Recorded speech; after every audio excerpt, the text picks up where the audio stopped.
Power of your subconscious mind, ਤੁਹਾਡੇ ਅਵਚੇਤਨ ਮਨ ਦੀ ਸ਼ਕਤੀ। सत श्री अकाल दोस्तों मैं तुम्हारा दोस्त हरबंस फ्रॉम जलालाबाद। दोस्तों मैं तुम्हारा दोस्त अर्शदीप सिंह फ्रॉम जलालाबाद। और हमारे साथ है एक छोटी सी गुड़िया, इसका नाम है सिरदीप कौर फ्रॉम जलालाबाद। तो दोस्तों आज हम आपको सुनाने जा रहे हैं एक बहुत ही शानदार स्टोरी।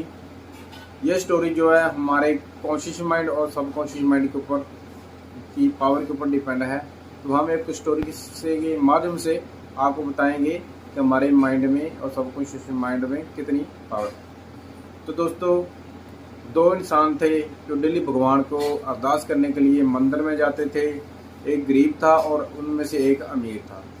तो जो गरीब था वो डेली मांगता था कि भगवान हमें ये दे दो, हमें वो दे दो, हमें ये पैसा चाहिए, हमें गाड़ी चाहिए, हमें मंगला चाहिए, हमारे पास ये नहीं है, हमारा वो काम। पर वो जो गरीब था हमेशा और गरीब होता जा रहा था। और जो अमीर था वो अरदास करता था कि भगवान थैंक यू आपका, आपने बहुत हमें कुछ दिया है, आपने हमें बहुत कुछ पैसा दिया है, धन दिया है, आपने हमें गाड़ियाँ दी है। तो वो भगवान का शुक्रिया अदा करने के लिए डेली जाता था मंदिर में। तो दोस्तों जो वो था वो हमेशा आगे आगे अमीर बनता जा रहा था।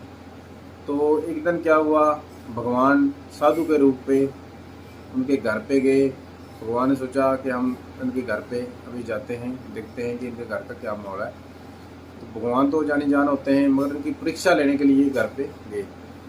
तो दोस्तों भगवान ने साधु का रूप धारण किया। पहले अमीर के घर पे गए और वहाँ पे उनसे अमीर इंसान को बोला कि आप जो मंदिर में जाते हो डेली, भगवान को थैंक यू बोलते हो, मैं डेली देखता हूँ, तो आपको क्या जरूरत है, आप इतने पैसे वाले हो, इतनी आपके पास धन दौलत है, तो आप मत जाया करो, आप घर पे रहो आराम से, आपको क्या जाने की ज़रूरत है। आपके किस चीज़ की कमी है जो आप भगवान से जाके उनको थैंक यू बोलते हो और मांगते हो कुछ, है ना।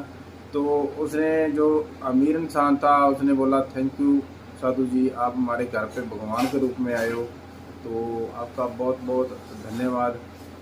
और हम आपकी क्या सेवा कर सकते हैं।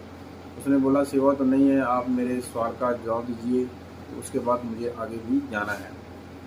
तो दोस्तों अभी अमीर इंसान ने बोला कि सर जो हमें दिया है सब कुछ भगवान का है, हमें भगवान ने दिया है, तो इसलिए भगवान का थैंक यू हम करने के लिए डेली मंदिर में जाते हैं और जाते रहेंगे, बस ऐसे बोला। और बोला आगे इसके अलावा मेरे पास कोई जवाब नहीं है, तो हम आपकी सेवा में हाजिर हैं। तो अगर आप कुछ चाहिए, अगर हम आपकी सेवा की हमें कोई दोगे इजाज़त, तो हम आपकी कुछ सेवा खिदमत कर सकें। तो उन्होंने बोला बहुत बहुत धन्यवाद आपका कि आप हमारे घर पे। वो बोला बार बार थैंक यू मत बोलो, बोला हमें थैंक यू बोलना है और हम सबको थैंक यू बोलते हैं, जो हमें चीज़ मिलती है हम उसका भी थैंक यू बोलते हैं, हम अपनी गाड़ी का भी थैंक यू बोलते हैं, हम हर इंसान का थैंक यू बोलते हैं जो हमारी हेल्प करते हैं। तो उसने बोला ठीक है, बहुत बहुत बढ़िया, आप तरक्की, भगवान आपको और भी तरक्की दे। तो वैसे बोल के आगे चला जाता है गरीब आदमी के पास और उसको बोलता है कि हे दोस्त, मैं आपको डेली देखता हूँ कि आप मंदिर में जाते हो, वहाँ पे भगवान से मांगते हो, मगर और भी आप गरीब होते जा रहे हो, आपको कुछ मिलता नहीं है, तो आप किस लिए जाते हो। तो उसने बोला कि आप बाबा जी आपको क्या दिक्कत है, मैं वहाँ जाऊँ ना जाऊँ, आपने कौन सा हमारा ठेका ले रखा है, चलो निकलो आप यहाँ से, आपका यहाँ पे कोई काम नहीं है, मैं अपनी मर्जी करूँगा, चाहे जाऊँ ना जाऊँ, आपको इससे कोई लेना देना नहीं है। उसने धक्के मार के साधु को घर से बाहर निकाल दिया। तो जब भगवान था साधु ग्रुप में आया हुआ था, उसने बोला ये अभी सही है, जिस जगह पे है इसको इसी पे ही रहने दो। तो उसके बाद अभी जो सबकॉन्शियस माइंड है, इससे जो आप मांगोगे वही मिलेगा। जो अमीर आदमी था वो थैंक यू बोलता है हमेशा, और भगवान जिस चीज़ का आपको थैंक यू बोलते जो आपको मिल रही है वो और भी ज़्यादा होके मिलती है। अगर आप अपने सबकॉन्शियस माइंड को नेगेटिव बताते रहोगे, नेगेटिव मैसेज देते रहोगे, तो आपको और भी आप नीचे आते जाओगे। तो ऐसे ही था गरीब और अमीर के साथ। जो अमीर आदमी था हमेशा पॉजिटिव सोचता था और थैंक यू बोलता भगवान को कि आपने हमें बहुत कुछ दिया है, तो वो और अमीर होता जा रहा था। और जो गरीब है वो हमेशा मांगता रहता था, मेरे पास ये नहीं है, नहीं है, नहीं है, तो उसके पास नहीं है, नहीं है, उसके पास जो था वो भी हाथ से निकलता जा रहा था। क्योंकि सबकॉन्शियस माइंड को सिर्फ मैसेज चाहिए कि आपको क्या चाहिए, आप किससे खुश हो। तो अगर आप खुश हो तो आपको और खुशियाँ मिलेंगी, अगर आप दुखी हो तो आपके पास अगर आप दुखी फील कर रहे हो तो आप बार बार दुखी होते हो। इसलिए हमेशा खुश रहना चाहिए, अपनी लाइफ को एंजॉय करना चाहिए खुशी से, ताकि आपका जो सबकॉन्शियस माइंड है अच्छा मैसेज दे भगवान को और आपको और भी खुशियाँ मिले। अगर किसी की तरक्की हो रही है तो उस पर भी खुश होना चाहिए। अगर आप खुश होगे तो वो तरक्की आपके घर पे आएगी।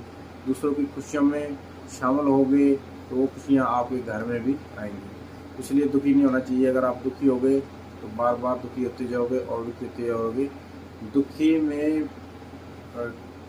दुखी में भी अगर आप खुश होते हो, दुख में भी अगर आप खुश होते हो तो आपकी जो सबकॉन्शियस माइंड है एक्सेप्ट करता है कि इसको खुशी जो है अच्छी लगती है, तो आपको हमेशा खुशी ही देगा, कभी भी दुखी नहीं होना चाहिए।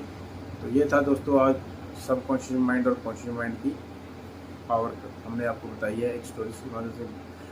आपको बहुत अच्छी लगी होगी। बहुत बहुत धन्यवाद कि आपने हमें सुना। और इस अगर अच्छी लगी हो स्टोरी तो उसको शेयर करना, कमेंट में बताना कि आपको स्टोरी कैसी लगी, और कमेंट करना, लाइक करना, शेयर करना। Thank you. Thank you. Channel को सब्सक्राइब भी करना।